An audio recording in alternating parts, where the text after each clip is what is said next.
वे दैवीय विभूतियां भी इस समय हमारे आसपास उपस्थित है। मैं इन सभी दिव्य चेतनाओं को भी कृतज्ञता पूर्वक नमन करता हूं। मैं आज प्रभु श्री राम से क्षमा याचना भी करता हूं। हमारे पुरुषार्थ, हमारे त्याग, तपस्या में कुछ तो कमी रह गई होगी कि हम इतनी सदियों तक ये कार्य कर नहीं पाए। आज वो कमी पूरी हुई है।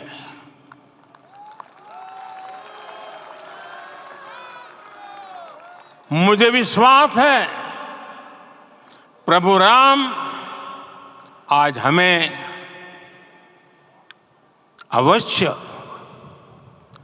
क्षमा करेंगे। मेरे प्यारे देशवासियों, त्रेता में राम आगमन पर पूज्य संत तुलसीदास जी ने लिखा है, प्रभु बिलो की हर से पुरबासी,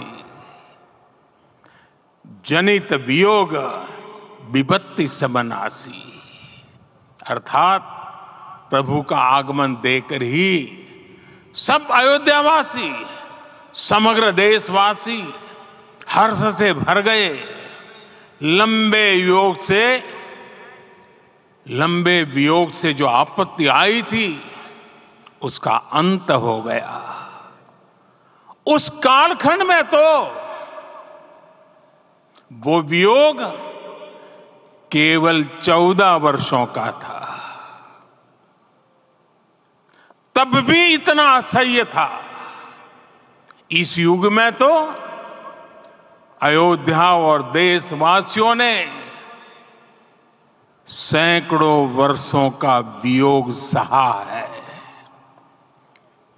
हमारी कई कई पीढ़ियों ने वियोग सहा है। भारत के तो संविधान में उसकी पहली प्रति में भगवान राम विराजमान है। संविधान के अस्तित्व में आने के बाद भी दशकों तक प्रभु श्री राम के अस्तित्व को लेकर कानूनी लड़ाई चली। मैं आभार व्यक्त करूंगा भारत की न्यायपालिका का, जिसने न्याय की लाज रख ली।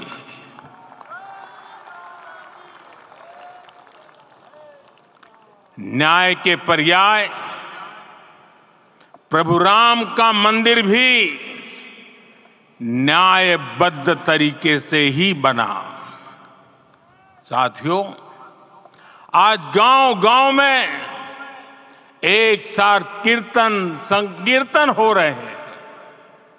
आज मंदिरों में उत्सव हो रहे हैं, स्वच्छता अभियान चलाए जा रहे हैं।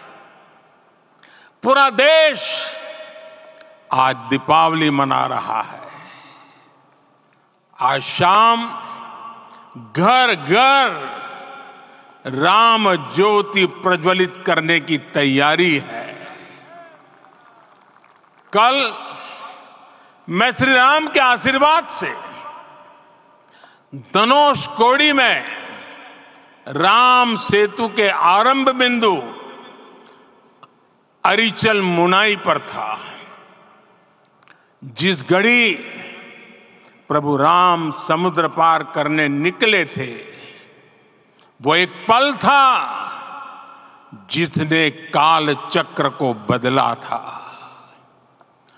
उस भावमय पल को महसूस करने का मेरा ये विनम्र प्रयास था।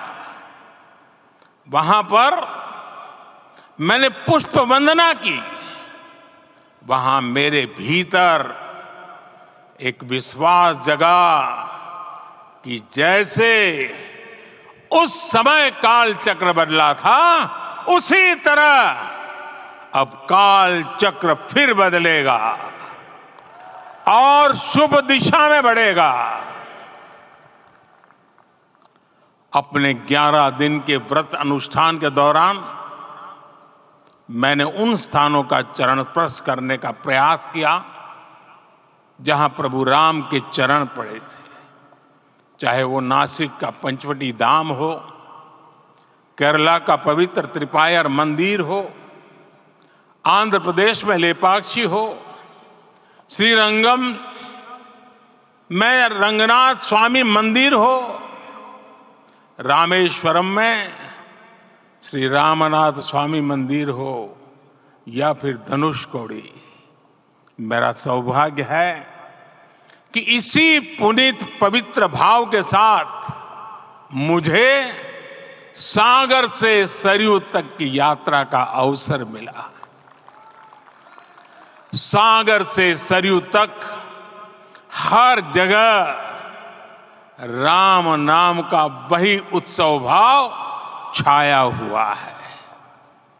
प्रभु राम तो भारत की आत्मा के कण कण से जुड़े हुए हैं। राम भारतवासियों के अंतर मन में विराजे हुए हैं। हम भारत में कहीं भी किसी की अंतरात्मा को छुएंगे तो इस एकत्व की अनुभूति होगी और यही भाव सब जगह मिलेगा। इससे उत्कृष्ट, इससे अधिक देश को समायोजित करने वाला सूत्र और क्या हो सकता है। मेरे प्यारे देशवासियों, मुझे देश के कोने कोने में अलग अलग भाषाओं में रामायण सुनने का अवसर मिला है, लेकिन विशेषकर पिछले 11 दिनों में रामायण अलग अलग भाषा में अलग राज्यों से मुझे विशेष रूप से सुनने का मौका मिला। राम को परिभाषित करते हुए ऋषियों ने कहा है, रमन्ते यस्मिन् इति रामः, अर्थात जिसमें रम जाए वही राम है। राम लोक की स्मृतियों में, पर्वत से लेकर परंपराओं में सर्वत्र समाये हुए हैं। हर युग में लोगों ने राम को जिया है।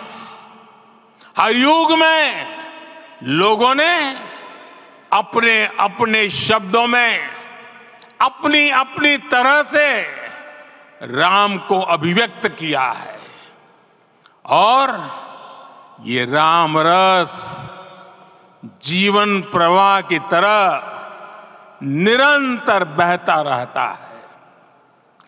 प्राचीन काल से भारत के हर कोने के लोग राम रस का आचमन करते रहे हैं।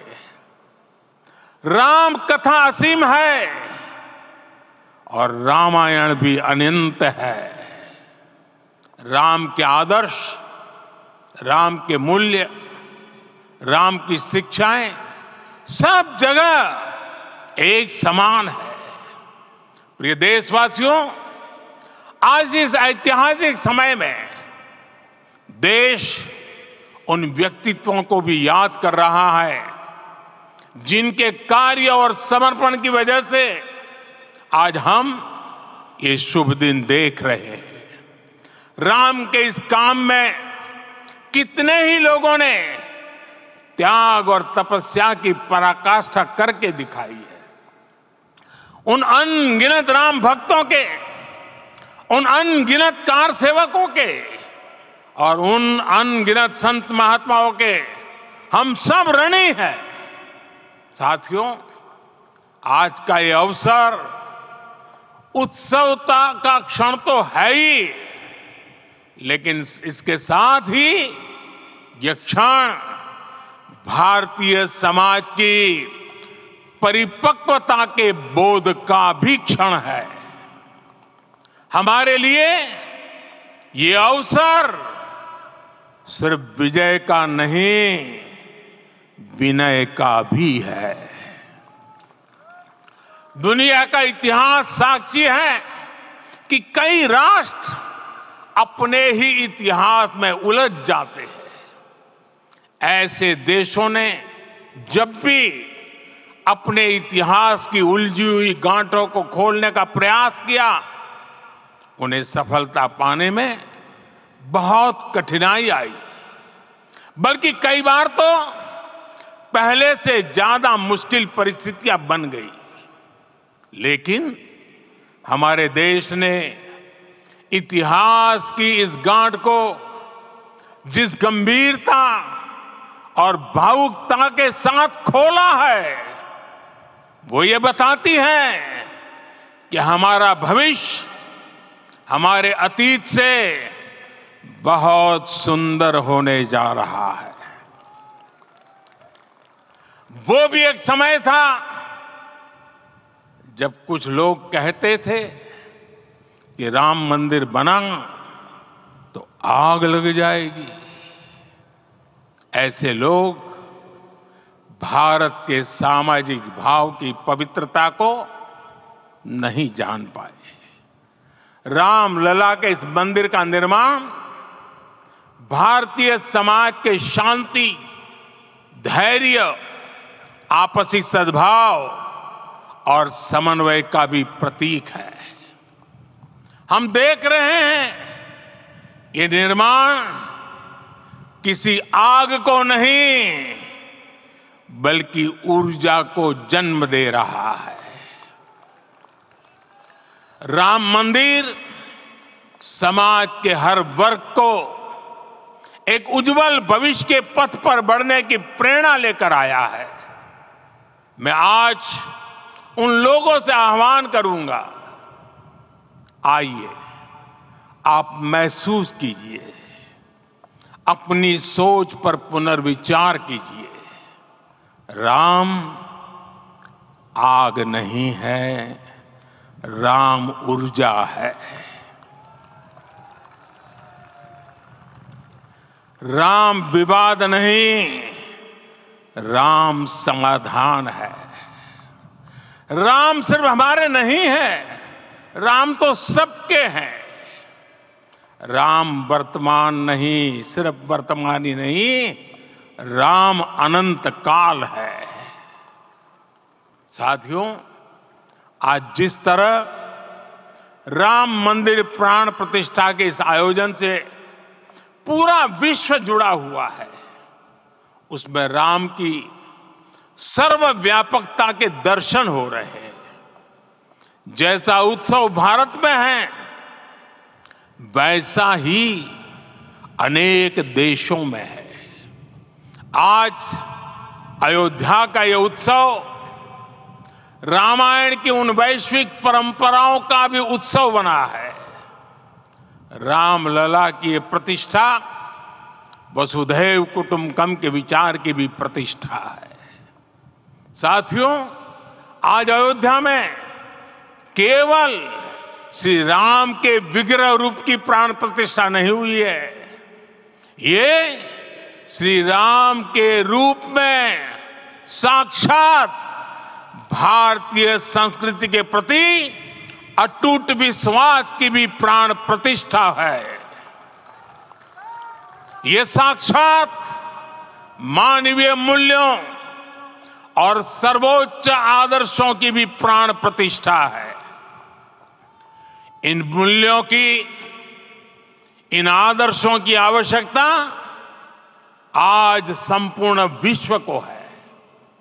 सर्वे भवन्तु सुखिनः, ये संकल्प हम सदियों से दोहराते आए हैं। आज उसी संकल्प को राम मंदिर के रूप में साक्षात आकार मिला है। ये मंदिर मात्र एक देव मंदिर नहीं है, ये भारत की दृष्टि का भारत के दर्शन का, भारत के दिग्दर्शन का मंदिर है। ये राम के रूप में राष्ट्र चेतना का मंदिर है।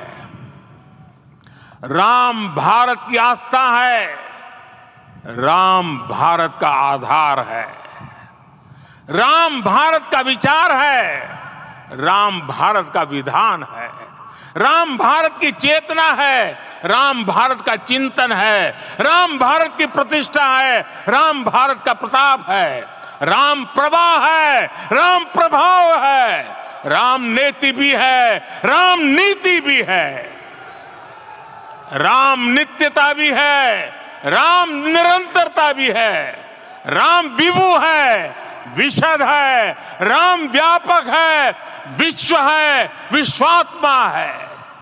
और इसलिए जब राम की प्रतिष्ठा होती है तो उसका प्रभाव वर्षों या शताब्दियों तक ही नहीं होता, उसका प्रभाव हजारों वर्षों के लिए होता है। महर्षि वाल्मीकि ने कहा है, राज्यम 10 सहस्त्राणि प्राप्य वर्षाणि राघवः, अर्थात राम 10,000 वर्षों के लिए राज्य पर प्रतिष्ठित हुए, यानी हजारों वर्षों के लिए राम राज्य स्थापित हुआ। जब त्रेता में राम आए थे तब हजारों वर्षों के लिए राम राज्य की स्थापना हुई थी। हजारों वर्षों तक राम विश्व पथ प्रदर्शन करते रहे थे। और इसलिए मेरे प्यारे देशवासियों, आज अयोध्या भूमि हम सभी से, प्रत्येक राम भक्त से, प्रत्येक भारतीय से कुछ सवाल कर रही है। श्री राम का भव्य मंदिर तो बन गया, अब आगे क्या? सदियों का इंतजार तो खत्म हो गया, अब आगे क्या? आज के इस अवसर पर जो दैवीय आत्माएं हमें आशीर्वाद देने के लिए उपस्थित हुई हैं, हमें देख रही हैं, उन्हें क्या हम ऐसे ही विदा करेंगे? नहीं, कदापि नहीं।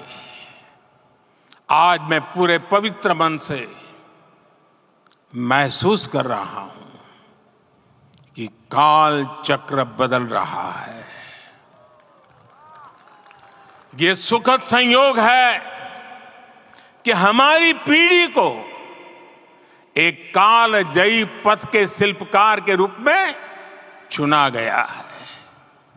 1000 वर्ष बाद की पीढ़ी राष्ट्र निर्माण के हमारे आज के कार्यों को याद करेगी। इसलिए मैं कहता हूं, यही समय है, सही समय है। हमें आज से, इस पवित्र समय से अगले 1000 साल के भारत की नींव रखनी है। मंदिर निर्माण से आगे बढ़कर अब हमें सभी देशवासी यहीं इस पल से समर्थ, सक्षम, भव्य, दिव्य भारत के निर्माण की सौगंध लेते हैं।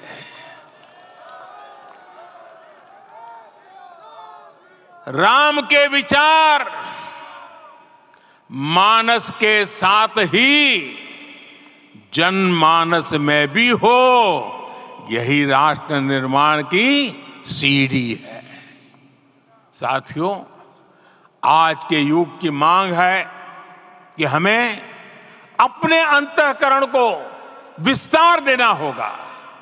हमारी चेतना का विस्तार देव से देश तक, राम से राष्ट्र तक होना चाहिए। हनुमान जी की भक्ति, हनुमान जी की सेवा, हनुमान जी का समर्पण, ये ऐसे गुण हैं जिन्हें हमें बाहर नहीं खोजना पड़ता। प्रत्येक भारतीय में भक्ति, सेवा और समर्पण के भाव समर्थ, सक्षम, भव्य, दिव्य भारत का आधार बनेंगे। और यही तो है देव से देश और राम से राष्ट्र की चेतना का विस्तार। दूर सुदूर जंगल में, कुटिया में जीवन गुजारने वाली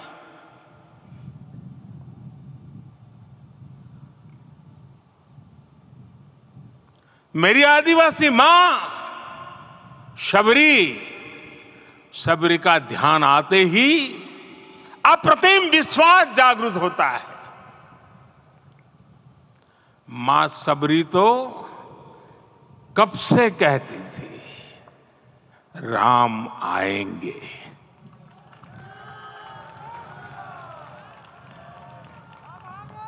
प्रत्येक भारतीय में जन्मा यही विश्वास समर्थ, सक्षम, भव्य भारत का आधार बनेगा। और यही तो है देव से देश और राम से राष्ट्र की चेतना का विस्तार। हम सब जानते हैं कि निषाद राज की मित्रता सभी बंधनों से परे है। निषाद राज का राम के प्रति सम्मोहन, प्रभु राम का निषाद राज के लिए अपनापन कितना मौलिक है। सब अपने हैं, सभी समान है।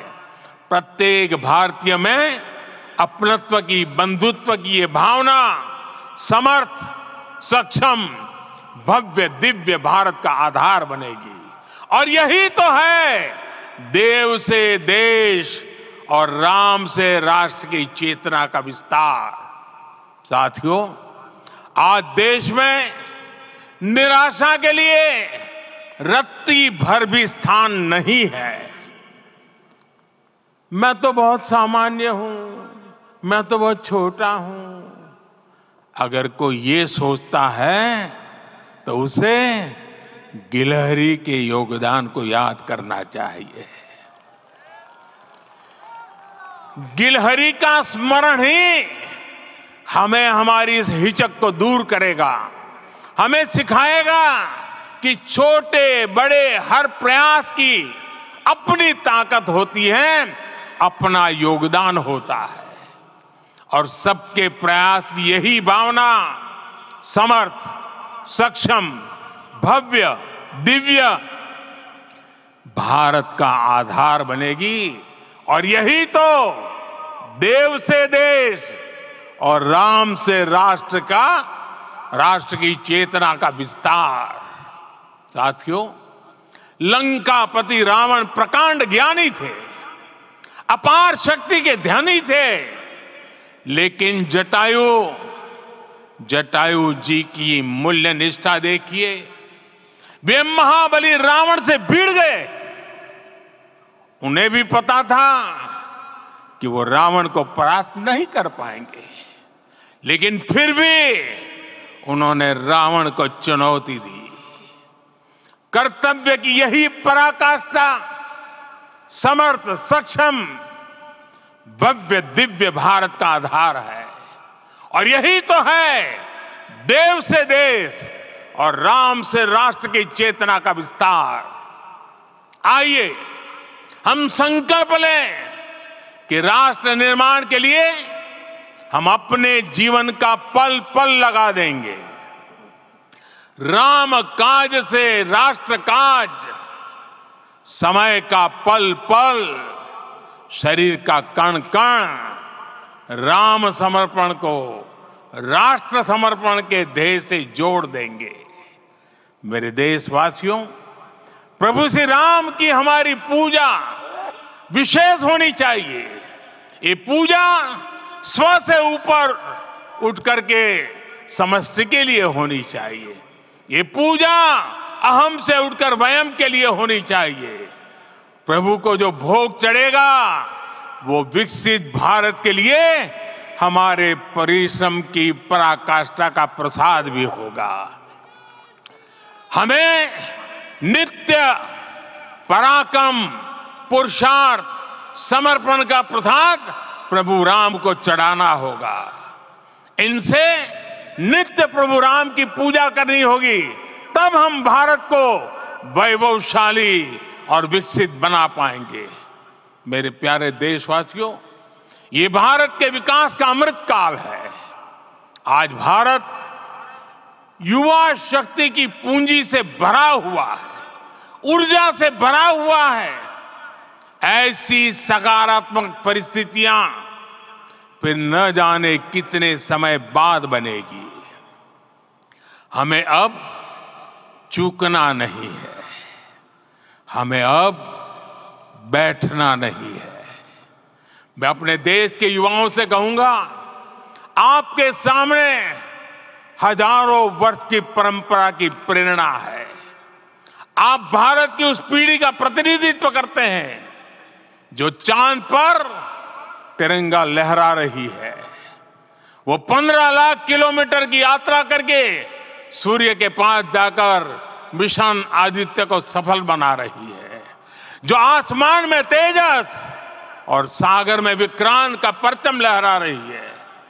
अपनी विरासत पर गर्व करते हुए आपको भारत का नव प्रभात लिखना है।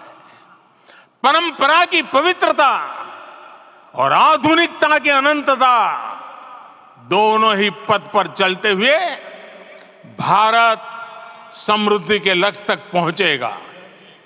मेरे साथियों, आने वाला समय अब सफलता का है। आने वाला समय अब सिद्धि का है। ये भव्य राम मंदिर साक्षी बनेगा भारत के उत्कर्ष का, भारत के उदय का। ये भव्य राम मंदिर साक्षी बनेगा भव्य भारत के अभ्युदय का, विकसित भारत का। ये मंदिर सिखाता है कि अगर लक्ष्य सत्य प्रमाणित हो, अगर लक्ष्य सामूहिकता और संगठित शक्ति से जन्मा हो, तब उस लक्ष्य को प्राप्त करना असंभव नहीं है। ये भारत का समय है और भारत अब आगे बढ़ने वाला है। शताब्दियों की प्रतीक्षा के बाद हम यहां पहुंचे हैं। हम सब ने इस युग का, इस कालखंड का इंतजार किया है। अब हम रुकेंगे नहीं, हम विकास की ऊंचाई पर जाकर ही रहेंगे। इसी भाव के साथ रामलला के चरणों में प्रणाम करते हुए आप सभी को बहुत बहुत शुभकामनाएं। सभी संतों के चरणों में मेरे प्रणाम। सियावर रामचंद्र की, सियावर रामचंद्र की, सियावर रामचंद्र की।